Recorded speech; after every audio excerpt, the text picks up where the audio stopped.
Dans l'épisode précédent, Sheon a décidé de passer l'épreuve que leur avait infligée le directeur, où celle-ci consistait à combattre un instructeur de l'académie démoniaque. Malgré que ce dernier ait utilisé une grande quantité de Negong pour blesser notre protagoniste, ça ne l'a pas empêché d'être victorieux dans ce combat de justesse, car celui-ci possède une nanomachine qui l'aide dans le plus grand secret. Même le prince héritier du clan de la Lame a compris que son sujet ne l'avait pas menti à propos de notre protagoniste, qui il y a pas longtemps celui-ci était complètement faible, alors comment peut-il augmenter en niveau de la sorte? Tous les héritiers, même les instructeurs, tous les élèves, comprirent donc que Sheon Yeohoon, le 7e fils illégitime du culte démoniaque, est un véritable monstre et une grande menace pour les héritiers. Après la victoire de cette épreuve, chaque étudiant reçoit un autocollant jaune pour montrer qu'il a réussi. Par la suite, le directeur annonce la fin du deuxième combat entre élèves et instructeurs, et annonce le troisième et dernier combat. Cette fois-ci c'est Baek du clan du temps qui s'avance pour tenter sa chance, alors que son adversaire n'est d'autre que le doyen des instructeurs, donc le plus fort d'entre eux. Celui-ci était en colère contre l'autre instructeur qui lui a volé la vedette, c'est pour cela qu'il a choisi l'élève Baek et est passé à côté d'un si grand talent que Sheon Yeohoon. Par ailleurs, les autres instructeurs sont inquiets car si même le doyen perd le combat, l'honneur des instructeurs sera complètement bafoué. Ceux-ci sont déjà en position de combat et sont prêts à en découdre, alors que le doyen des instructeurs dégage une quantité phénoménale de Negong qui se fait ressentir par l'étudiant Baek, qui commence à comprendre qu'il ne pourrait peut-être perdre le combat. Mais il n'a pas complètement froid aux yeux et s'élance vers le doyen à vive allure, avant de se propulser dans les airs voulant lui mettre un violent coup de pied, que notre protagoniste demande à la nanomachine de scanner aussi ce style d'art martial et de le lui transmettre par la suite. Sauf que le doyen n'est pas n'importe qui et a vite vu l'attaque, avant de l'esquiver au dernier moment sans problème, laissant ainsi l'étudiant Baek abasourdi d'un tel réflexe. Le jeune homme aussi a beaucoup progressé depuis donc est plus expérimenté, se propulse vif sur d'un pied sur la main du doyen des instructeurs, lequel celui-ci est resté complètement abasourdi de la situation et comprend que ce dernier a aussi atteint le niveau d'un expert inférieur. En effectuant une rotation parfaite et complète d'un mouvement, attaque son adversaire avec ses deux pieds rapidement et brusquement, que ceci se demande s'il l'a vraiment touché, s'il a vraiment donné le premier coup à l'instructeur. Sauf que le doyen n'est pas n'importe qui car l'avait transpercé le pied avec une lame de Negong, au plus gros désarroi de Baek qui n'y a rien compris à la situation, avant d'être injecté au loin à des mètres en arrière.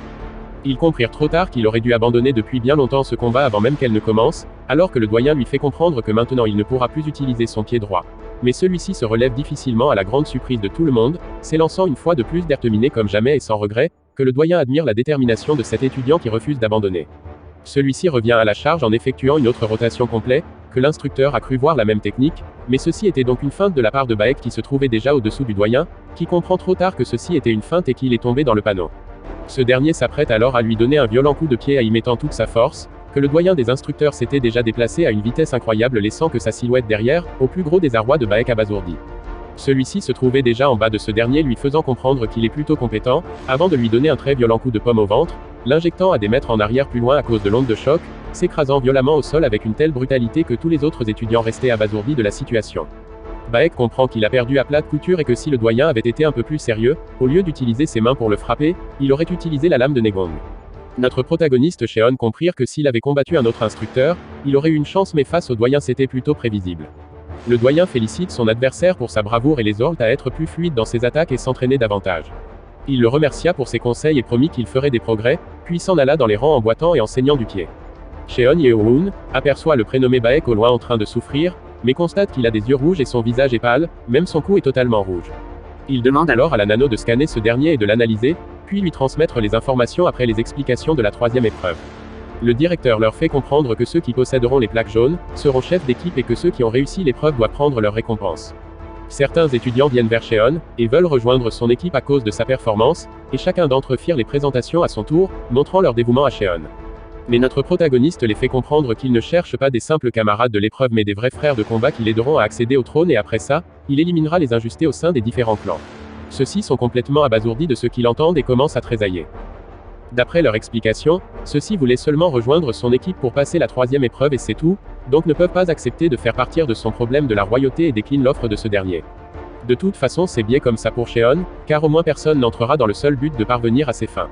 Heobong, le premier serviteur de notre protagoniste, se demande pourquoi celui-ci ne les a pas recrutés d'abord avant d'ouvrir sa bouche, mais soudain fut écourté dans ses pensées en voyant trois étudiants rester même après l'avoir écouté. Ceux-ci s'agenouillent devant Sheon prêtant allégeance à leur nouveau seigneur. Il s'agit de l'étudiant 857 nommé Go Wanguel du clan supérieur du point démoniaque, de l'étudiant 77 connu sur le nom de Zhao Min du clan intermédiaire de la Porte Dorée, et de l'étudiant 999 du clan intermédiaire connu sur le nom de Hojang. Sheon est heureux de voir qu'il y a des personnes qui seront prêts à mourir à ses côtés et jurent de bien s'occuper d'eux et de leur formation, qu'ils deviennent très enthousiastes du fait qu'ils ont bien choisi leur seigneur. Pour Hacheobong, il s'en fout que Go Wanguel soit loyaux et tout ça, mais ce dernier doit savoir qu'il est le premier serviteur de notre protagoniste. Peu après, Go Wanguel s'approche de Cheon lui disant qu'il devrait au moins avoir un subordonné à sa disposition, puisque les autres princes pourront s'en prendre à lui pour lui dérober sa plaque jaune et éviter les combats avec les instructeurs, donc il n'y a rien de mal à être prudent.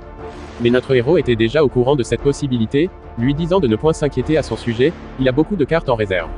Les deux décident alors d'aller dans leur salle d'entraînement individuelle pour continuer leur entraînement. Plus tard, dans l'une des salles individuelles, Cheon Yeowoon est déjà capable de matérialiser une lame parfaite de Negong avec une facilité déconcertante. Il remercie la nanomachine pour l'avoir envoyé à ce niveau car sans elle, il serait probablement mort aujourd'hui. Par la suite, ils se mirent à regarder les précédents combats de Baek pour dans un premier temps apprendre ses techniques, puis dans un second temps, comprendre pourquoi ce dernier était en une si mauvaise situation après son combat avec le doyen. En zoomant sur la photo prise par la nano, Cheon aperçoit une tache rouge au niveau du cou de l'étudiant Baek, ce qui a eu le don de l'énerver davantage car celui-ci a vite compris qu'il avait été empoisonné. D'un autre côté, le combat fait rage entre un instructeur et un nouveau étudiant, et celui-ci semble être en très grande difficulté face à son élève et comprend que lui aussi a atteint le niveau d'un expert. Effectivement, c'était le prince héritier du clan de la lame qui donnait une très bonne performance sans beaucoup trop de tracas. L'instructeur lui fait comprendre que ça ne sert à rien de continuer le combat, qu'il est maintenant un expert donc lui donner son autocollant jaune car celui-ci le mérite. Maintenant que c'est fait, le prince héritier du clan de la lame a envie de chercher d'autres candidats pour les dérober leurs tickets et se demande par qui il va commencer.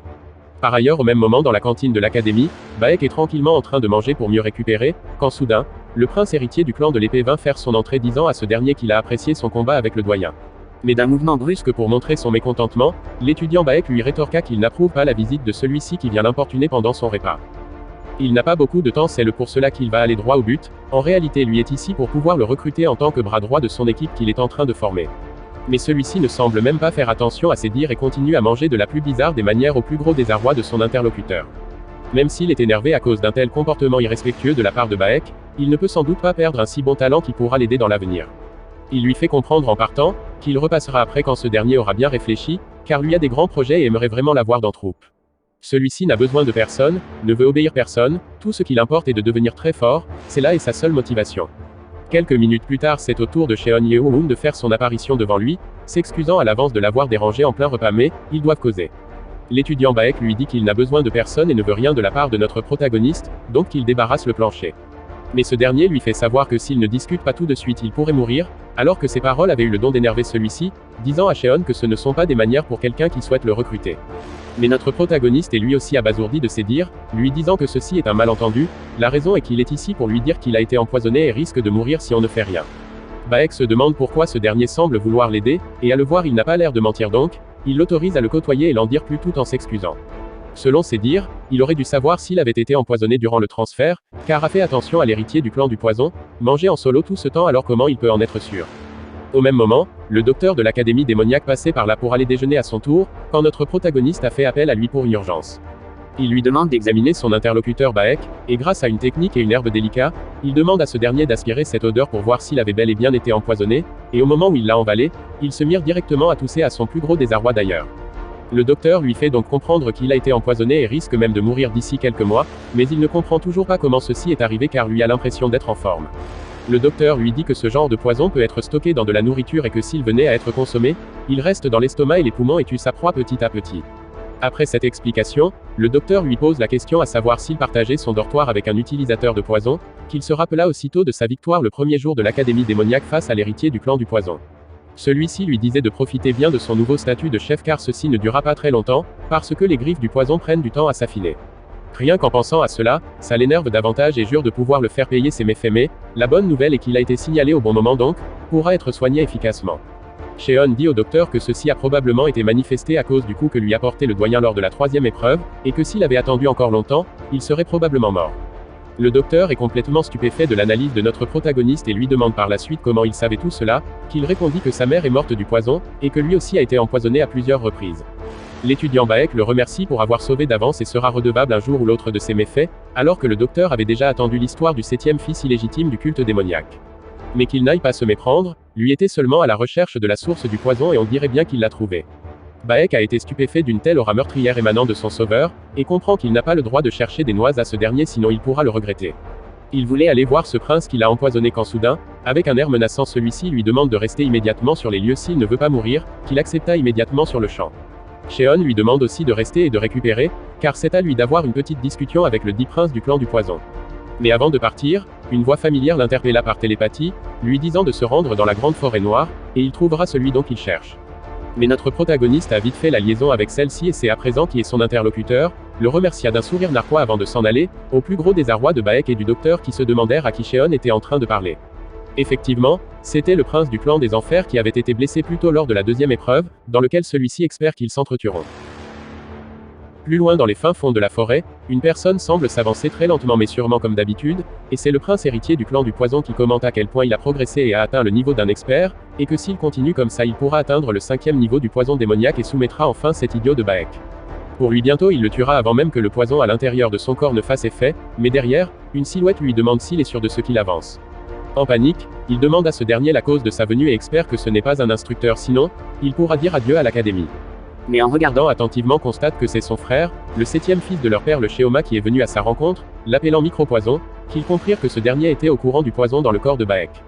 Mais il se met subitement à rire tel un psychopathe, espérant dire une chose abominable concernant la mère de Sheon quand soudain, un violent punch l'avait traversé le visage à vive allure avec une brutalité incroyable, le faisant comprendre la dangerosité incomparable que représentait notre protagoniste Sheon en colère. L'allure de notre protagoniste montre clairement qu'il a mis toute sa puissance dans le coup. L'envoyant valsiner à des centaines de mètres dans les plus fins fonds de la forêt, lequel celui-ci s'écrase violemment au sol sans comprendre ce qui se passe, avant de rouler à vive allure le long du trajet, puis finit par s'écraser sur une grande pierre dans sa chute incessable à son plus gros désarroi auquel, la douleur avait complètement dépassé le niveau 100 millions, donc à ne pas imaginer pour un individu normal. Seulement du sang s'écoulait au sol incessablement de la part de ce dernier, lequel se demande ce qui vient de se passer car n'a rien compris et n'a rien vu non plus. D'un autre côté, son corps est totalement paralysé du coup qu'il est sûr d'avoir reçu, quand soudain Sheon lui fait comprendre qu'il n'a pas le droit de faire sa chochotte car c'est à présent, que les vraies choses semblent bien commencer.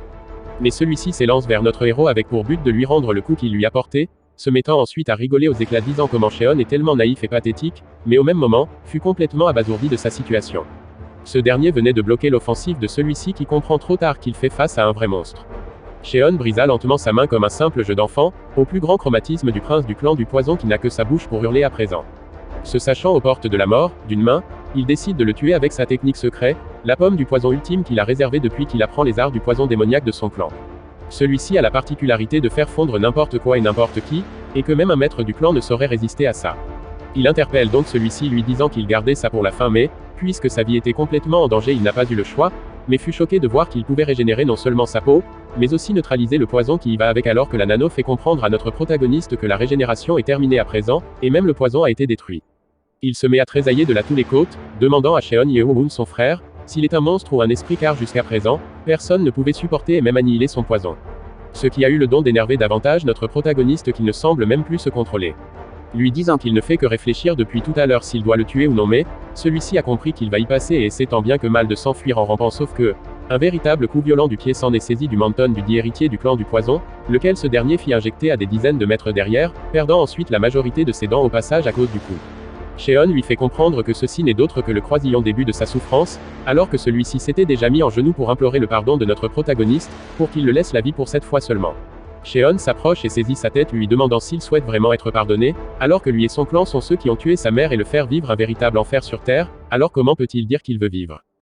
Il comprend maintenant que la mort est proche de lui que jamais, Sheon Yeohun ne semble pas rigoler alors, il eut une idée, celui de crier assez fort jusqu'au dortoir des instructeurs afin que quelqu'un sorte pour pouvoir l'aider, mais notre protagoniste l'avait déjà ensommé à la gorge pour ne pas prendre de risque d'être interrompu dans ses méfaits, au plus gros désarroi et chromatisme de son frère qui ne peut plus parler et comprend que c'est bel et bien foutu pour lui. Par la suite, brisa littéralement la main de ce dernier avec son pied pour préciser sa cruauté, alors que celui-ci ne peut qu'observer et endurer la douleur et fureur de Sheon qui ne semble pas désenragé. Il lui fait comprendre par la suite qu'il ne veut pas être banni de l'académie à cause d'un déchet comme lui, auquel en attendant ces mots, celui-ci croit encore à une chance de pouvoir être épargné mais, à la place, il va tellement le faire souffrir que celui-ci implorera la mort de venir le chercher car compte commencer par briser tous les os de son corps. Quelques minutes après, le prince du clan du poison était tout bonnement méconnaissable aux yeux de tout le monde car tous ses os étaient complètement brisés alors que celui-ci souffrait le martyre. Des souvenirs remontent à la surface dans lequel, sa mère avait donné du poison à la femme mystérieuse du clan des ténèbres, pour pouvoir éliminer la 7e femme du chef du culte démoniaque. Mais un jour le secret a failli être révélé que c'est le clan du poison qui était à l'origine du poison mais puisque son serviteur personnel ainsi que son cuisinier se sont suicidés, le coupable n'a jamais été arrêté. Sa mère est morte de culpabilité à cause de ça, et lui a juré d'éliminer le fils de cette femme qui a causé la mort de sa mère inconsciemment mais, aujourd'hui demande pardon à sa mère car ne pourra pas tenir sa promesse pour la simple raison que, Cheon Yeo-hoon, son frère, n'est pas un humain mais un véritable monstre qui vit parmi les hommes. Cheon lui dit que s'il reste au sein du clan il tuera d'autres personnes, mais puisqu'il ne peut pas le tuer, il va s'en charger de lui détruire son dandian. En comprenant cela, celui-ci essaie de se débattre comme il peut pour dire quelque chose mais rien ne sort, alors que Cheon le débarrasse de ses cales au niveau de la gorge, demandant à la nano de traduire ses dires puisqu'il ne peut parler correctement avec des dents arrachées et une mâchoire totalement broyée. D'après l'analyse de cette dernière, elle lui fait comprendre qu'il est en train de dire que le clan du poison n'a pas tué sa mère, tandis que la nanomachine scanne les expressions faciales que émet ce dernier, confirma par la suite qu'il dit la vérité. Si cela est bien le cas, ce qui veut dire qu'il s'est pris à un innocent, mais il lui demande par la suite si le clan du poison n'a rien à y voir avec la mort de sa mère, que celui-ci panique et ne veut pas dire que sa mère a contribué sinon il est fichu et décide donc de mentir, mais c'était une autre tombe qu'il a complètement creusée à son plus gros désarroi. Il demande donc une pitié de la part de notre protagoniste, de tout le faire mais pas de détruire son dandian mais, c'était déjà beaucoup trop tard pour celui-ci qui vient de faire détruire la seule chose qui permet à n'importe qui de maîtriser le Negong dans tout le Murim. La douleur que lui procurait cette destruction, avait même atteint la moyeuseuse au plus grand désespoir de ce dernier, qui je vous le jure, m'a même fait pitié. Quelques minutes après, le docteur était seul en train de réfléchir à ce qu'a dit Cheon avant de partir, et espère qu'il ne lui est rien arrivé mais, soudain quelqu'un frappe violemment à la porte le laissant trésailler à mort. Effectivement, c'était le 7e prince illégitime portant son frère l'héritier du clan du poison qui se trouve dans un très grand sale état. Après l'avoir mis sur le lit, le docteur hurla ce dernier de l'expliquer comment celui-ci a fini dans cet état, alors que l'étudiant Baek et le prince du clan des enfers n'en reviennent pas de ce qu'ils voient, leurs yeux les jouent probablement des tours. Le prince du clan des enfers, comprend que même lui a eu beaucoup de chance, et n'a plus le droit d'adresser mal la parole à ce dernier et comprend aussi qu'il a eu la chance la dernière fois sinon ça aurait été lui à la place de l'autre. Au moment où celui-ci vint l'examiner, il fut choqué d'apprendre que ce dernier avait perdu son dandian, et se demande comment ça a bien pu arriver. Les utilisateurs du poison tels que le clan du poison, accumulent du Negong en grande quantité pour permettre à leur poison de circuler librement dans leurs veines, mais s'il venait à être détruit, le poison à l'intérieur de leur corps devient donc incontrôlable et ceux-ci, finissent par mourir. Il n'est peut-être pas un combattant mais, il sait à quel point le dandian est important pour eux. Il savait que quelque chose allait se passer mais ne s'attendait pas à quelque chose du genre, lui croyait même que c'est Cheon qui allait revenir blessé. En voulant pratiquer de l'acupuncture, le sang de ce dernier était vraiment infect au point d'étouffer le jeune docteur, qui se demande quel genre de poison est-ce cela. En fouillant dans sa poche, il sort le remède confectionné par son maître qui a la faculté de guérir toutes les maladies d'après son maître. De son côté, Cheon pose sa main sur le reste de sang déposé sur son habit, et demande à la nano de scanner et de lui dire le style de poison, sans oublier de confectionner les ingrédients nécessaires pour la fabrique d'un élixir. Le docteur a réussi à stabiliser l'état de son patient grâce à la potion de son maître et à l'acupuncture, mais ressent une forte odeur médicinale provenant d'à côté. En allant voir, c'est notre protagoniste qui faisait des remèdes pour sauver le prince du clan du poison, à la grande surprise du docteur d'ailleurs. En examinant et en goûtant ses composants médicinales, il constate qu'elles sont bien plus meilleures que celui-ci de son maître et de tous les autres docteurs d'ailleurs, et demande à celui-ci comment il a fait pour créer un tel remède mais Cheon, lui demande juste de le faire confiance. Après qu'ils ont fait boire cet élixir aux 10 patients en difficulté, le docteur demande à Cheon s'il était obligé d'en arriver là, s'il était obligé de détruire la seule raison de vivre des guerriers. Mais il n'a pas peut-être d'explication à lui donner mais celui-ci doit déjà savoir qu'il a creusé sa propre tombe car le clan du poison ne restera pas les bras croisés, mais c'est de sa faute donc il en payera le prix d'après les dires de notre protagoniste. Plus tard dehors, l'étudiant Baek demande à ce dernier la raison pour laquelle il a détruit le dandian de celui-ci mais, il lui fait comprendre qu'il n'a pas pu contrôler sa colère et l'embêter violemment pour se venger, d'autant plus qu'il pouvait même encore empoisonner une personne au sein de l'académie. Baek commence à avoir un peu d'estime à notre protagoniste et trouve même qu'il est différent des autres héritiers malgré qu'il a pris une mauvaise décision aujourd'hui.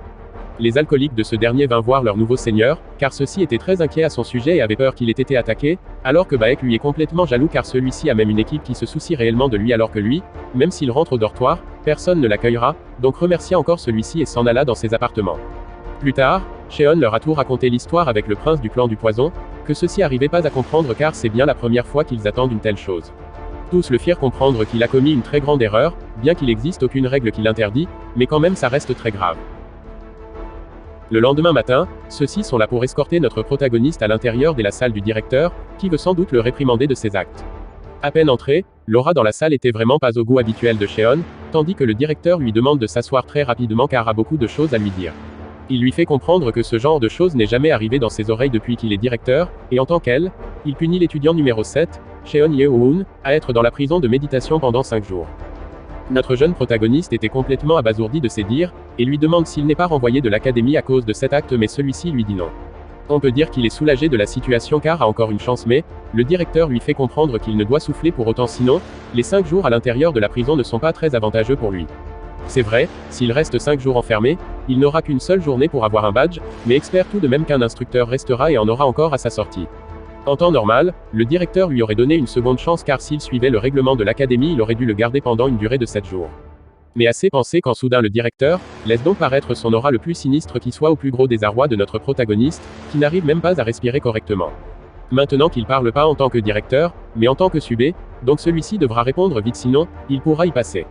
Il lui fait comprendre qu'il peut parler librement car il a bloqué les sons sortant de la salle, lui faisant savoir à Sheon qu'il lui manque beaucoup de choses à apprendre, que s'il voulait le tuer il aurait dû aller jusqu'au bout, que notre héros a compris l'intention du directeur et veut même le faire confiance. Maintenant que ce dernier n'est pas mort, sa famille va tout faire pour le tuer, après qu'il soit sorti de l'académie donc, le laisser en vie aurait été la pire idée de sa vie. Après une longue discussion en tête, le directeur arrive à la conclusion que le prochain démon du culte démoniaque le plus puissant est sur le point de naître, et ça sera grâce à ses conseils pas de l'autre ivrogne qui sert de gardien de l'Est. Maintenant, que sa sentence s'ensuive d'après les ordres du directeur de l'académie du culte démoniaque, mais notre protagoniste aimerait d'abord présenter ses excuses à ses camarades. Il veut plutôt dire ses anciens camarades, car maintenant qu'il a remis son badge, il n'est plus chef d'équipe et eux ne sont plus ses subordonnés, ce qui choqua terriblement ce dernier qui comprend qu'il a vraiment merdé. Plus tard dans le hall de l'académie, plusieurs élèves sont présents et semblent observer quelque chose. Ils n'arrivent pas à croire qu'un étudiant puisse être capable de détruire le dandian d'un autre, certains disent qu'il a signé son arrêt de mot lui-même, et d'autres comme le prince du clan de l'épée trouvent cette situation très parfaite car c'était la plus grande menace. Mais le prince du clan de la lame n'a que faire de ce genre de choses et se met seulement à rigoler aux éclats disant que Sheon Ye-hoon est vraiment un taré.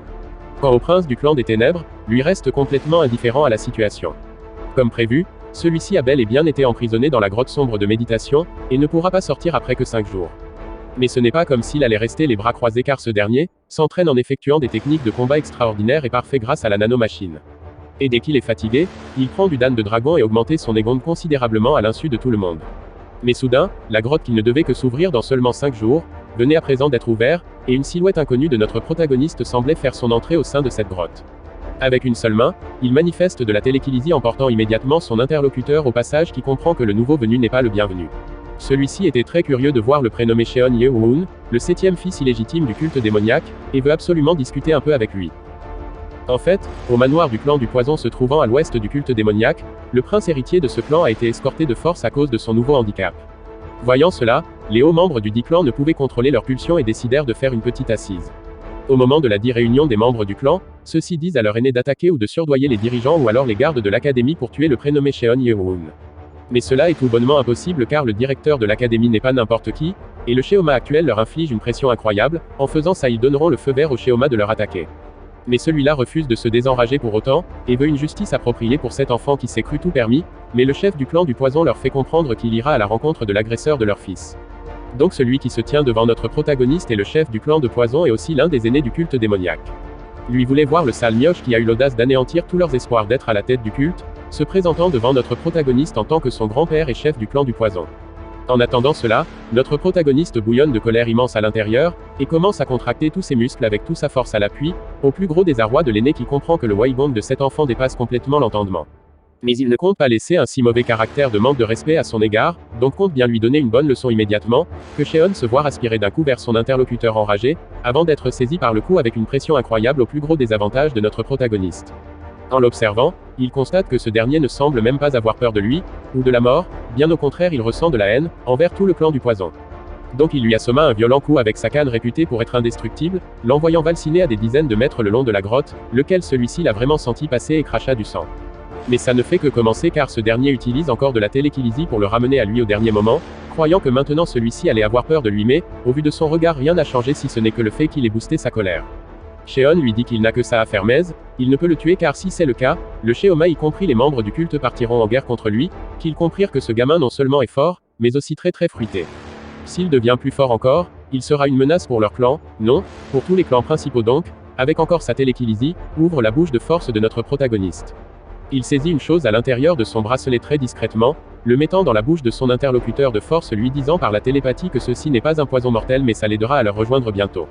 Et une fois dehors, dans ce vaste murim, il ne pourra pas échapper à sa colère et en ce moment-là, il le tuera à coup sûr, avant de le jeter de l'autre côté brutalement de plein fouet, lequel celui-ci s'écroula sur un rocher qui a très mal amorti sa chute. Aussitôt fini de faire ce qu'il avait à faire, aussitôt sorti de la grotte dans lequel, ceci ferma les portes qui mènent à l'extérieur. Une fois à l'extérieur, le directeur lui fait comprendre qu'il a fait ça à cause de leur dette mais maintenant, il ne veut plus le voir dans ces lieux, qu'il comprit immédiatement et remercia ce dernier de l'avoir accordé une telle faveur, avant de décoller pour partir avec la technique de lévitation sur le regard inquiet du directeur. Il ne peut pas le protéger indéfiniment donc, espère que Sheon deviendra beaucoup plus puissant pour pouvoir survivre dans le Murim car d'ici 4 ans, il pourra peut-être mourir après avoir obtenu son diplôme à l'académie. De l'autre côté, celui-ci semble être vraiment en mauvaise posture car la douleur est tout simplement insupportable. La nanomachine lui fait savoir qu'une substance empoisonnée a été introduite dans son corps, mais lui disant ensuite que ce poison a pour but de dissiper son Negong à petit feu. Mais ce dernier fit choqué d'apprendre qu'en éliminant les substances empoisonnées uniquement, l'énergie qui y restera jouera 2 fois le rôle du Dan de dragon. Alors comme ça, l'aîné du clan de poison comptait affaiblir son Negong pour qu'il échoue à la seconde épreuve, enfin d'être renvoyé par l'académie pour qu'il puisse le tuer, mais cela aurait été normal et bien joué de sa part pour un humain ordinaire mais, lui possède une technologie avancée inconnue de tous. Il demande à la nanomachine d'épulser uniquement la substance empoisonnée, et de conserver le Negong restant avant de le transmettre dans son dandian, chose qu'elle exécuta sur le champ. Lors du processus d'évacuation de substances nuisibles, l'odeur était vraiment très immonde pour notre protagoniste qui ne s'attendait pas à ça. Quelques minutes après que le poison se soit dissipé, ce dernier pratique de la méditation d'apaisement pour rendre la malédiction de l'aîné en bénédiction, et dès lors fini celui-ci voit son Negong croître jusqu'à atteindre les 60 années à sa grande surprise d'ailleurs. Ce vieux schnock lui a donc donné une chance inestimable encore plus grand que le Dan de dragon croyant qu'elle pouvait le faire du mal, mais n'empêche que son tricot est désormais impur et ne pourra plus être porté à cause de l'odeur. Par la suite, celui-ci aperçoit un trou au fond de sa grotte, car en tombant brusquement sur cet endroit ce dernier a ressenti qu'il y avait quelque chose derrière. Il décide d'y entrer à l'intérieur par curiosité pour voir d'où elle mène avant de voir un ancien passage, puis demande à la nanomachine de passer en mode vision nocturne pour ne pas se perdre.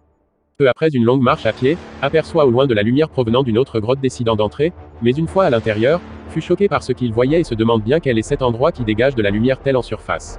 Il demande à la nanomachine de scanner ses traces et de lui faire part quand soudain celle-ci lui fait comprendre qu'il s'agissait des stèles qui ont été déplacées, probablement celles trouvées dans les étages de la bibliothèque de l'académie.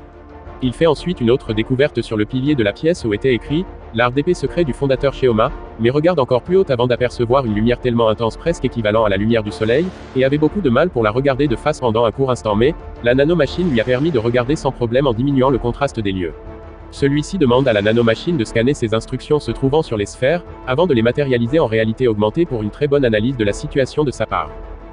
Après avoir analysé les écrits présents dans les sphères lumineuses grâce à Nano, il se rendit compte qu'il s'agissait de la méthode d'entraînement pour les mouvements de la technique d'épée démoniaque de Sheonma, le fondateur du culte démoniaque. Chacune des étapes décrivant était écrite sur une sphère et toutes ces sphères formaient un dragon, que Sheon demanda alors à Nano de transférer toutes ces informations directement dans son cerveau.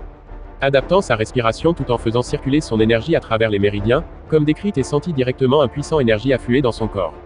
Puis débuta directement son entraînement, par l'exécution de divers mouvements et se rendit compte qu'il pouvait désormais faire des efforts intenses durant un long moment sans être fatigué, et que son Negong avait muté et pouvait se manifester maintenant plus rapidement. Durant ce temps, les alliés de notre héros réfléchissaient à propos de leur situation délicate, car en effet plusieurs badges avaient déjà été récupérés par des candidats, certains comme le prince héritier Sheon Yuk-chan, le prince héritier Sheon Ki-young-woon et ce maniaque du clan de la lame en possèdent plusieurs, de plus deux de leurs camarades les ont quittés à l'écoute de la sentence qu'a reçue Sheon Ye-woon. Mais grâce à Baek, qui par la suite les a rejoints, celui-ci ayant finalement obtenu une plaque, ils ont évité le pire et sont restés une équipe. Tout ensemble s'entraînent dès lors à la technique des 7 épées, jusqu'au soir où, Baek décida de sauter le dîner pour continuer à s'entraîner dans la salle d'experts, mais fut accompagné dans sa démarche par étudiant Heobong et l'étudiant Ojong. Les trois se dirigèrent vers les salles d'entraînement comme prévu, et arrivés à l'entrée de ces dernières, ils furent encerclés par une armée d'étudiants qui les attendaient et ayant à leur tête Il Ma-yeong. Ce dernier demande alors à Baek de lui remettre sa plaque jaune qu'il refusa catégoriquement, par contre, ordonne par télépathie à l'étudiant Ojong de prendre la dite plaque et de s'enfuir immédiatement pendant qu'il s'en charge de retenir ces derniers. Mais le prince du clan de l'épée ne semble laisser le temps de préparer quoi que ce soit à ceux-ci, ordonnant à ses sbires de charger vers leur interlocuteur immédiatement, alors l'étudiant Baek confia très rapidement la plaque à Heobong, puis se dirigea vers cette masse à vive allure pour les bloquer avant d'en affronter un bon nombre dont la plupart faisaient partie de son ancienne équipe. Il mit plusieurs d'entre eux au tapis très rapidement sans aucune difficulté, et donne l'ordre aux deux autres de s'enfuir sur le champ tant qu'ils ont encore la possibilité par la brèche qu'ils venaient de créer dans cette foule. Ces derniers se mirent alors à courir à leur plus grand désarroi, mais furent aussitôt poursuivis par d'autres élèves du camp adverse qui avaient anticipé cette résolution. Durant leur course, celui-ci remarqua que la technique de lévitation de son camarade n'était pas au point, et qu'il finirait par se faire rattraper tôt ou tard. Il demande alors à ce dernier de lui passer rapidement la plaque, pour pouvoir les semer et que lui se dirigera vers la place de la cantine culte, pour pouvoir avertir les autres de leur groupe. Se séparant de ce dernier, il se rendit en direction du dit lieu, mais remarqua qu'aucun de ses opposants ne l'avait poursuivi à son plus gros désarroi, devinant que son camarade était complètement en danger. Arrivé et étant étonnamment essoufflé, Il leur fit part de la situation actuelle de leurs camarades, que l'étudiant Go Wanguel n'a pas réfléchi à 2 fois avant de s'élancer sur les lieux à vive allure, oubliant les conseils de ses camarades qui voulaient adopter une stratégie d'abord. Très vite, il les avait rejoints car au même moment Baek était complètement encerclé et essoufflé tandis que Ho-jong se trouvait à terre raide évanoui. Baek s'était interposé ENTR pour protéger ce dernier succombé au combat de Badge, au plus gros désarroi de l'étudiant Go Wanguel qui commençait à boire de la rage. Sur les lieux, se trouvait Cheon Yu-chan le prince héritier du clan de la lame, où celui-ci traita de jeûneurs ces derniers de jeûneurs. Mais Go Wanguel l'accuse de leur avoir tendu une embuscade en traître, mais l'étudiant Baek intervint très vite lui disant que l'étudiant Yu-chan bien au contraire, les avait aidés à sa grande surprise. Celui-ci se tourne vers ce dernier le remerciant, mais refusa catégoriquement son invitation de rejoindre son équipe. Mais il sourit car ça ne l'affecte guère, il aime bien quand on le résiste. Et en s'en allant lui fit comprendre qu'il est prêt à attendre du moins, pour le moment. Heo Bong se dirigea alors vers son camarade qui inconscient à terre, avait été grièvement blessé en protégeant la plaque jaune. C'est alors que l'étudiant Go Wanguel interrogea Baek sur ce qui s'était passé, il lui raconta qu'il était resté affronter le prince du clan de l'épée, et aurait même pu le battre, mais l'intervention de ses sbires lui fit perdre l'avantage. Mais au moment où il était sur le point de se faire battre, le prince Yu-chan du clan de la lame fit son entrée.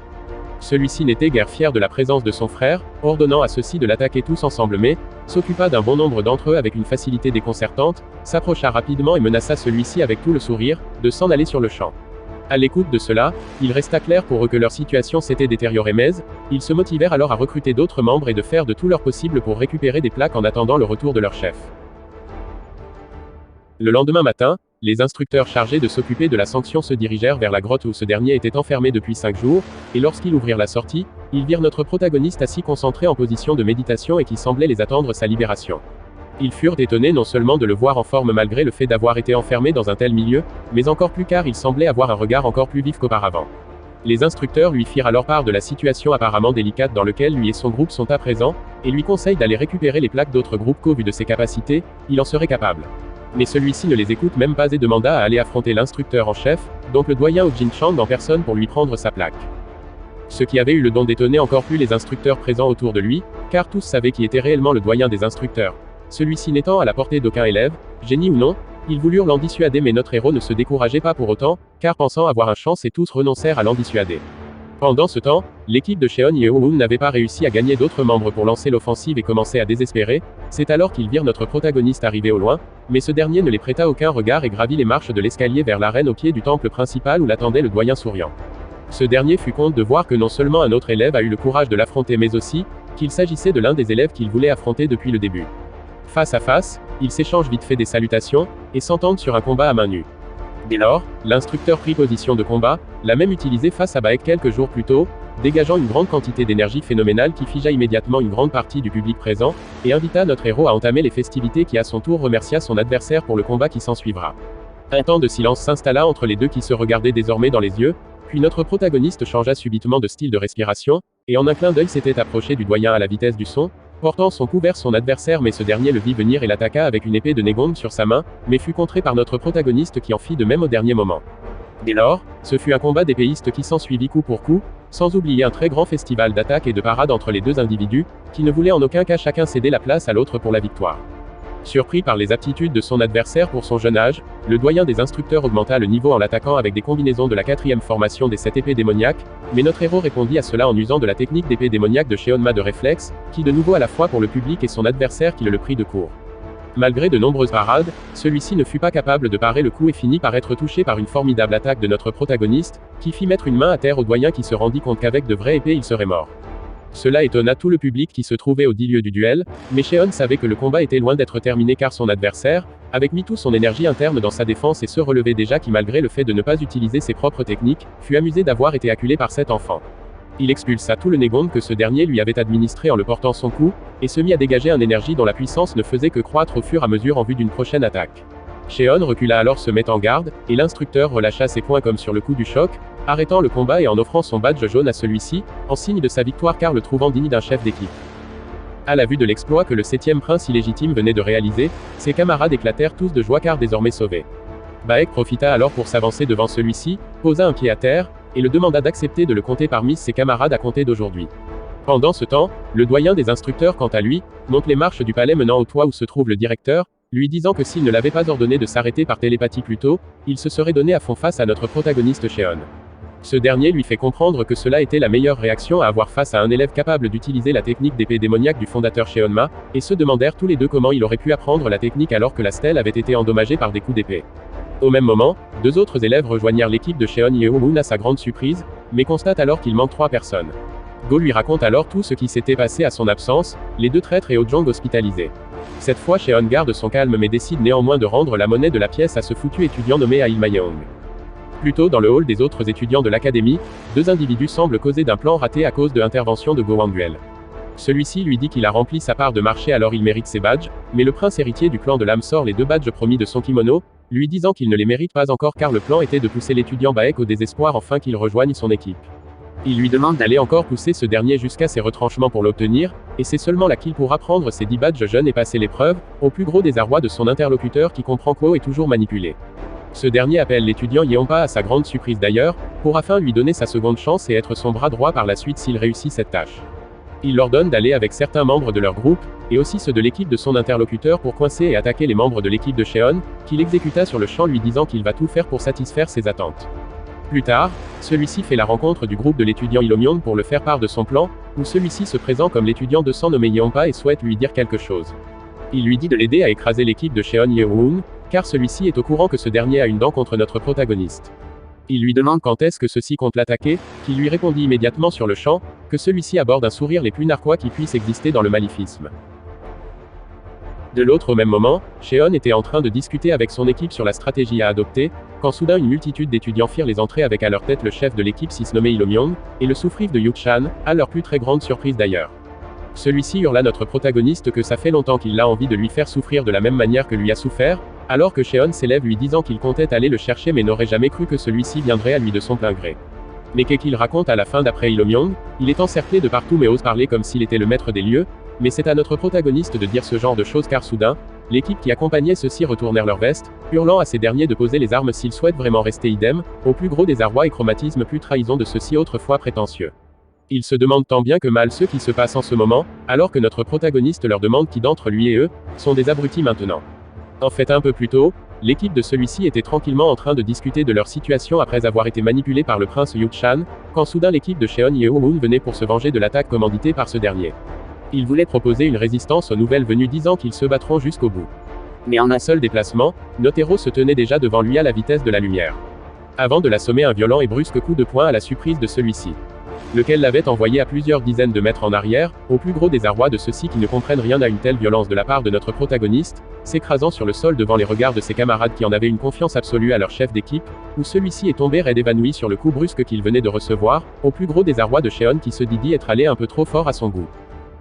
Ceux-ci commencèrent un peu à perdre tout espoir face à une telle force de leur adversaire, où l'étudiant Heo-bong attrape celui-ci par le col de son habit, lui demandant où est passé leur badge récemment volé par eux, qu'il répondit que l'étudiant Il-myong s'en était encaparé à leur grande surprise d'ailleurs, avant de prendre une droite de son interlocuteur enragé comme jamais. Go Wang-guel et notre protagoniste ont compris que ces derniers étaient des pions et veulent savoir qui a commandité cet acte et pourquoi, mais il les fait comprendre que c'est le prince héritier du clan de la lame nommé Yu-chan qui a tout manigancé, dans le but d'être le premier à recruter Baek. Et lui qui pensait avoir une dette envers ce dernier mais maintenant, se rend compte qu'il avait tout manigancé, pendant que l'étudiant Heo-bong ne compte pas le laisser partir aussi facilement à cause de ce qu'il les a fait l'autre jour. Il continue avec une autre au plus gros désarroi de celui-ci, qui commence à comprendre que ceci n'est pas prêt de s'arrêter d'aussitôt, auquel sa réflexion ne l'a trompé pour une fois car Heo-bong compte le faire regretter ce fameux jour. Go Wang-guel vient arrêter les méfaits de celui-ci, lui disant qu'il a un plan. C'est alors qu'ils ont concocté ce plan machiavélique dans le plus grand secret, pour piéger ceux-ci pourtant autrefois prétentieux. Alors il les répète encore de lâcher leur armée s'il tient à être idem, que celui-ci comprit que notre protagoniste avait fait exprès de semer la zizanie dans leur troupe. Celui-ci est en colère d'après les actes qui s'ensuivent sur son regard, leur hurle qu'il ne compte pas les laisser partir aussi facilement, mais c'est tant mieux pour Go Wang-guel aussi qui de son côté pense la même chose. Mais au fond il ne doit pas penser à sa fierté, peut-être qu'il doit s'enfuir tout seul et laisser ses sbires ici, alors que celui-ci essaie de négocier avec ses anciens camarades que s'il l'épargne, il en touchera un mot à son seigneur Yu-chan. Mais avant même qu'il ne finisse de parler, une ombre se tenait déjà au-dessus de lui voulant l'assommer à son tour. Mais celui-ci l'avait senti venir très rapidement et de justesse avait réussi à l'éviter au dernier moment grâce à ses réflexes incroyables. Avant que l'étudiant Il-myong voulait en finir avec celui-ci en un coup d'épée d'entraînement, que Cheon l'a attrapé au dernier moment très rapidement et efficacement sans trop de tracas, avant de le briser avec la seule force de ses mains comme si ne rien n'était, au plus gros désarroi de celui-ci qui avait pourtant mis 70% de son égong dans cette attaque mais malgré cela, celui-ci l'avait brisé sans problème. D'un coup, il se fait prendre un violent coup de pied aux côtes brusquement, l'envoyant valsiner à des dizaines de mètres plus loin en arrière, lequel celui-ci a beaucoup du mal à se relever à cause du choc brusque, et se demande qui est le taré qui a bien pu l'infliger un tel coup. C'est alors qu'il aperçoit l'étudiant Baek qui lui fait comprendre qu'ici, son adversaire sera lui. Pour lui, ce dernier est décidément un sale lâche pour l'avoir attaqué par surprise, mais son corps hurle de douleur, car certains de ses côtes sont cassés. Il sait que c'est impossible pour eux de gagner car sont désavantagés à cause de l'équipe de Cheon, mais le plus judicieux est d'espérer percer leur défense pour pouvoir s'enfuir. Mais pour qui ceux-ci se prennent à la fin d'après Ilomyong, qui s'enrage comme jamais, mais l'étudiant Baek lui donne pas le temps de se mettre en position de combat car l'attaque de partout, qui arrive Tieud même à les parer avec beaucoup de difficultés. Ceux-ci hurlent de désespoir qu'ils veulent seulement s'enfuir et ne veulent pas crever ici, quand soudain l'équipe d'élite de notre protagoniste décide d'entrer en jeu eux aussi, avant de s'élancer sur ces derniers avec violence et rapidité comme des fous furieux, commettant d'innombrables massacres partout chacun de leur côté.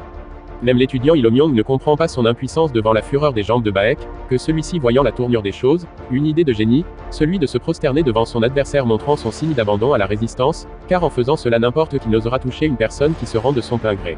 Sauf que Cheon ne semble pas être du même avis que ce dernier prosterné, l'arrête par la tête lui disant que s'il voulait abandonner depuis le début il n'aurait pas mené cet assaut. Il essaie de dire pourtant quelque chose comme quoi il s'était rendu, mais soudain notre protagoniste l'avait déjà fracassé le visage violemment au sol à son plus grand chromatisme d'ailleurs, où ceux-ci comprirent qu'ils sont vraiment dans la bonne merde d'après le bruit du coup. Celui-ci lui hurle que le prince héritier du clan de la lame ne restera pas les bras croisés quand il apprendra la nouvelle. Mais Cheon lui dit que c'est justement son but depuis le début d'énerver son soi-disant seigneur. Avant qu'ils comprirent que ce dernier était le seul à ne pas avoir peur du prince Yuchan. Au contraire, en disant cette chose de la sorte lui a encore mis plus en rogne, et vient seulement de se rappeler que son interlocuteur est celui qui a brisé tous les os et détruit le dandian du prince du clan du poison, sauf qu'il était déjà trop tard pour les regrets car sa tête venait d'être complètement heurtée au sol avec une puissance 5 fois plus que le précédent, ce qui a eu le don de l'envoyer au coma pendant un certain temps. Quelques minutes après, tous ceux qui montraient une résistance avaient été capturés par les troupes de notre protagoniste, où ceux-ci comprirent qu'ils sont vraiment dans une impasse, et leur visage montrait de la peur à tous les niveaux devant la sentence qui se préparait. Cheon demande à Go Wangguel où se trouve l'étudiant Ilomyong, qui lui montra son emplacement immédiatement. Arrivé devant lui, celui-ci saisit son bras comme s'il cherchait quelque chose, avant d'arrêter l'un de ses doigts à la grande surprise de tout le monde, puis le brisa sur un coup de tête comme si de rien n'était, au plus gros désarroi de l'étudiant Ilomyong qui hurlait et se tortillait de douleur atroce, que ceux-ci qui ont retiré leur veste plutôt se sentit soulagés car ce n'est pas eux à la place de dernier. Mais celui-ci dit de ne pas faire sa chochotte pour si peu, lui demandant si c'est lui qui a envoyé l'un de ses camarades à l'hosto il y a quelques jours plus tôt. Il reste muet et ne veut rien dire surtout pour ne pas l'énerver davantage, alors que ceux-ci savent désormais qu'il n'y a plus d'espoir pour eux car ce sont eux qui s'en sont chargés du dit camarade. Pour ce dernier, cette humiliation il ne l'oubliera jamais et jure de tuer le prénommé Cheon Yeoon, alors que notre protagoniste arborait un joli sourire sur ce magnifique soleil levant, qui a eu le don de déconcerter celui-ci qui marmonnait la mort de son interlocuteur, avant de recevoir une très grande gifle les plus brutales qui puissent exister, à son plus très grand chromatisme d'ailleurs. Notre protagoniste ordonne à chacun de ses subordonnés, de briser une jambe et une main à chaque étudiant se trouvant dans les troupes de l'étudiant Ilomyong. En attendant cela, ceux-ci veulent déjà mourir car ne peuvent supporter une telle douleur, alors que celui-ci comprend que s'il n'avait pas accepté la proposition de Cheon un peu plus tôt, ça serait eux à la place de l'équipe de l'étudiant Ilomyong. Ce dernier a pas envie d'en rester là les bras croisés, alors que son corps commence à sombrer dans les gouffres meurtriers, qu'il devient immédiatement un véritable monstre sanguinaire, assoiffé de sang comme jamais, surtout celui de notre protagoniste qui a toujours le dos tourné et ne sait pas ce qui se passe derrière. Au bond de réflexe a vite vu ce dernier assoiffé de sang, hurlant à son jeune seigneur de regarder derrière lui et d'esquiver, mais c'était déjà trop tard pour notre protagoniste car son monstrueux adversaire se tenait déjà devant lui prêt à l'attaquer. Plus tard, celui-ci et son groupe sont en train de s'entraîner à la technique des 7 épées démoniaques, quand soudain constate que ses sbires envoyés plus tôt aujourd'hui ne sont pas encore rentrés et en mettent du temps. Mais ces dires furent écourtés par les pas d'innombrables personnes suivies d'un grand vacarme venant dans leur direction, où celui-ci dit à son seigneur qu'il est rentré et a même fini sa mission avec brio. En attendant la voix, il comprit que celui-ci camouflait devant lui et son souffrif nommé Yeonpa. Il lui demande qu'est-ce qui lui est arrivé au visage, et qui il portait depuis tout à l'heure, qui lui répondit en le laissant tomber, montrant le visage de l'étudiant Ilomyong. En observant il rencontre l'étudiant Baek, accompagné de l'étudiant Go Wangguel et tous les membres de l'équipe de Cheon aux alentours raide évanouis, avant de savoir que celui-ci se trouvant devant lui n'est d'autre que le prénommé Cheon Yeoon. Mais à ce qu'il sache celui-ci est plutôt fort, comment ceux-ci ont-ils pu le mettre dans cet état, qu'il répondit qu'ils auront perdu le combat si l'étudiant Ilomyong n'était pas avec eux, car ce dernier a utilisé une technique interdite par tout le Murim. Il félicite tous ses troupes pour cette nouvelle victoire, et décide immédiatement de trancher les veines se trouvant à la main droite de son frère. Cela doit effectivement faire très mal d'après ses dires, lui disant qu'il est désolé pour cela, alors qu'il enlève le bandeau qui cachait le visage de celui-ci pour mieux se moquer de lui, mais constate que c'est plutôt son souffrif Yeonpa qui se trouve devant lui. Il ne comprend pas ce dilemme incroyable, et essaie tant bien que mal de comprendre mais, avant qu'il ne fasse quoi que ce soit, celui-ci se tenait déjà devant lui à une vitesse ridicule, lequel celui-ci a reçu un violent plonge droit pour sa première fois depuis qu'il est né, lequel le fit rebrousser chemin à au moins 500 mètres derrière, au plus gros désarroi de ses subalternes qui veulent rendre le coup qu'a pris leur jeune seigneur.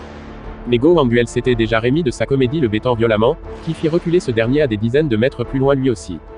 Go Wanguel lui dit qu'il ne fera pas un pas de plus tant qu'il est là, alors que ce dernier se demande comment celui-ci peut être debout alors qu'il y a un moment, il était salement amoché, quand tout à coup ceux-ci firent de même disant à quel point leur plan avait marché. Ils comprirent alors qu'ils ont été trompés depuis le début, et que cela faisait même partie de leur plan pour baisser la garde du prince Yukshan, alors que la vraie menace se trouvant sur les lieux, enlève son bandeau qui de camouflage qui plus est, le gênait tellement, pour montrer à tous son visage d'être supérieur qui vient terrasser les morveux de leur genre. En fait un peu plus tôt, lorsque cet imbécile heureux de Ilomyong avait pris son apparence de monstre sombre, l'étudiant Baek l'avait assommé un coup de pied direct en pleine figure, mais celui-ci n'ayant pas toute sa tête ne peut ressentir de la douleur, avant de le dégager très violemment de son chemin car lui a beaucoup de comptes à régler avec le prénommé Cheon Yeoon. En glissant en arrière, celui-ci comprend que le nouveau transformé n'a plus rien d'humain parce qu'il avait mis plus de 80% de son Negong dans son attaque. Mais ce dernier doit d'abord en finir avec les gêneurs comme ce Baek qui a brisé les côtes plus tôt, mais fut écourté dans son élan par notre protagoniste qui s'est saisi de sa main au dernier moment, où celui-ci comprit à quel point Cheon pouvait être embêtant.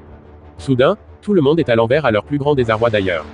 Ou plutôt, que c'est celui-ci qui est à l'envers car Cheon avec du Aikido, l'avait soulevé pour enfin, le démolir complètement de fond à trouble au sol violemment à son plus grand chromatisme, lequel ce dernier cracha du sang en énorme quantité avant de s'évanouir complètement, mais ce n'était pas assez pour notre protagoniste qui en l'air, s'apprêtait à l'assommer un de ces violents et sauvages coups, dont le résonnement se fit entendre à des dizaines de kilomètres plus loin.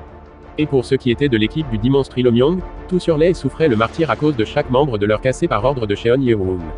Ils ont donc concocté encore un autre très merveilleux plan, ainsi à l'insu de tous comme d'habitude. Mais c'est impossible, ils sont pourtant sûrs d'avoir attendu la voix de l'étudiant Yeonpa c'est certain, alors que la nanomachine lui déclare que l'effet de modification de voix a bel et été désactivé et que l'utilisateur retrouve sa voix dans quelques secondes. Tous, y compris même ses subalternes, étaient choqués d'une telle sorcellerie car Cheon grâce à Nano, pouvait emprunter la voix de n'importe qui. Celui-ci ne pouvait laisser une telle chose se moquer de lui indéfiniment quand il envoie un sale type, où celui-ci est prié s'écraser Cheon Yeoon en un seul coup, mais ses attaques étaient d'une lenteur inouïe qu'il les para avec une simplicité sans égale, avant de lui mettre un méchant coup de poing en pleine poitrine à sa grande surprise. Le coup était de tel qu'il a complètement rebroussé chemin lui aussi à cause du choc, mais ne pouvant supporter commence à cracher du sang lui aussi en grande quantité. Cheon s'élance vers lui pour une bonne effet de surprise à vive allure quand soudain, la nanomachine lui fait savoir qu'une grande quantité de lame de Negong est concentrée à l'arrière de lui, et semble se diriger vers ses hommes. Il hurle à ceux-ci de se baisser immédiatement sans demander de questions s'ils tiennent à la vie, qu'ils le firent sans trop avoir le choix pendant que la lame traverse leur tête à leur plus grand chromatisme, se dirigeant vers notre protagoniste à vive allure sans doute qu'il était la cible principale, lequel celui-ci l'a dissipé avec sa propre lame de Negong de justesse. Tout le monde voyant cela était tout bonnement époustouflé des faits et prouesses de notre protagoniste, puis comprirent que ce dernier cache bien son jeu. Il se demandait quand est-ce qu'il allait se réveiller de son petit somme qu'il lui avait accordé, que celui-ci régressa son coup car Cheon n'est pas allé de main morte avec lui. Lui qui voulait lui rendre la monnaie de sa pièce et voilà que c'est raté, quand celui-ci lui disait qu'il l'attendait depuis un bon moment déjà, il faut qu'il commence lui ne tient plus et veut en finir rapidement, que celui-ci fut irrité de tels propos car il y a pas longtemps, ce dernier devant lui n'était qu'un gamin qui aimait se la jouer, mais comment a-t-il fait pour progresser aussi vite? Il doit prendre son bras ici et maintenant sinon ce dernier pourra encore devenir plus fort, alors que ce sbires ont compris que leur jeune seigneur était hyper concentré, tandis que du côté des alcooliques de Cheon, ceux-ci sont plus que inquiets de la situation car celui n'a pas intérêt à perdre le combat. Il le regardait un court instant, avant de disparaître complètement du champ de vision de notre protagoniste à sa plus grande surprise d'ailleurs, lequel celui-ci se trouvait déjà devant son adversaire pour au minimum le trancher le bras droit. Mais notre protagoniste n'est pas un amateur de la matière, car para son offensif rapidement de justesse au dernier moment, au plus gros désarroi de l'étudiant Yukshan. Même son deuxième coup fut aussi paré comme s'il pouvait prédire ses mouvements, où celui-ci changea d'approche en attaquant qu'avec une technique basique, que Cheon l'a vu venir mais au dernier moment, ce dernier a complètement modifié son attaque qui fut parée à un cheveu près de notre protagoniste, l'envoyant valsiner très loin derrière à sa grande surprise d'ailleurs. Les alcooliques du prince héritier du clan de la lame sont tellement en joie de voir la domination complète de leur seigneur, quant à ceux-ci, ils sont plus inquiets car Cheon n'a pas intérêt à perdre ce combat. Celui-ci lui fait les éloges sur sa mauvaise technique d'épée ridicule selon lui, disant à notre protagoniste d'arrêter sinon à cette allure il perdra au moins 2 bras. Mais Cheon s'est vite rendu compte que son adversaire n'avait pas connaissance de la véritable technique d'épée du fondateur Cheoma, où celui-ci lui dit qu'en seulement 5 formations d'épée, il gagnera le combat. Dans ce cas, qu'il fasse donc un pari sur leur duel, le vainqueur remporte toutes les badges jaunes du camp adverse, mais pour celui-ci Selana semble pas très équilibré et veut que l'étudiant Baek rejoigne son équipe après sa victoire. Baek n'est pas très sûr de cette proposition mais quand il regarde le visage de notre protagoniste, il voit que de la détermination ajoutée à la colère, et comprend que c'est impossible qu'il perde. Maintenant que les dés sont jetés que le combat commence mais, Sheon s'était déjà déplacé à une vitesse incroyablement ridicule aux yeux de tous, où celui-ci se dit que son adversaire veut sans doute mourir en s'élançant avec une technique d'épée incomplet. Pour lui c'est même le roi des imbéciles prétentieux, à ce rythme il va terminer dans au moins 10 minutes mais chez Sheon, la détermination et la confiance étaient sans égal car compte bien le faire payer son insolence. Il effectue un mouvement d'épée incroyable pour finir d'un coup avec son adversaire, mais la parade de Sheon ne lui donnait pas le choix de faire quoi que ce soit, bien au contraire, il a même du mal à suivre et paraît juste de chance.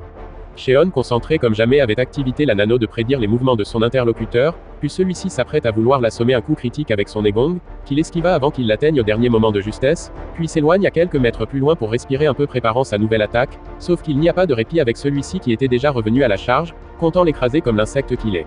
Mais il a tout de même bloqué son offensive très rapidement de justesse, sauf que du coup, son attaque a été dispersée comme un jeu laissant une très grande ouverte, lequel celui-ci recevait d'innombrables coups d'épée de Negong de la part de notre protagoniste concentré comme jamais à le faire plier. Cela continue à une vitesse incroyablement ridicule, qu'il n'en avait que la bouche pour observer la supériorité et suprématie de son cher frère, avant de planter son épée dans le torse de ce dernier à son plus gros désarroi, où celui-ci s'est vu sectionner son bras droit, la fierté d'un combattant, comme du beurre de cacao, à son plus gros choc et chromatisme incroyable et impossible à assimiler. Lui qui s'était entraîné sans relâche pour arriver à ce stade d'expert avant même son entrée au sein de l'académie, lui qui était le génie qui soumettait tout le monde par le charisme, la force, la beauté, l'intelligence et le talent, vint perdre contre le pire des adversaires jamais reconnus par qui que ce soit, c'est tout bonnement impossible. La douleur était de telle qu'il n'a guère eu le choix que de crier de douleur immense et intense que lui hurlait son bras arraché, au plus gros désarroi de ses souffrives qui n'en revenaient pas de ce qu'il voyait. Mais en tant que prince, il ne peut finir comme ça et tape sur les points de pression pour stopper l'hémorragie, alors que ceux-ci veulent intervenir en groupe pensant avoir une chance de battre notre protagoniste, qu'il posa son épée de Negong autour du cou de le soi-disant seigneur, avant de leur faire comprendre que s'il bouge ne serait-ce qu'un peu, il tuera leurs 10 jeunes seigneurs. Bien la famille, c'est la fin de la vidéo après beaucoup de tracas. Désolé pour le retard, mon narrateur est tombé malade et j'ai dû me costiner tout le boulot, c'est pour ça que ça a été plus long. Sinon je prépare la suite, donc si tu es nouveau il y a la playlist de cette histoire, donc tu peux recommencer depuis le début, et abonne-toi car cela nous aide vraiment beaucoup. N'oublie pas de nous envoyer ton meilleur like bleu et plein de commentaires sur ce, à la prochaine.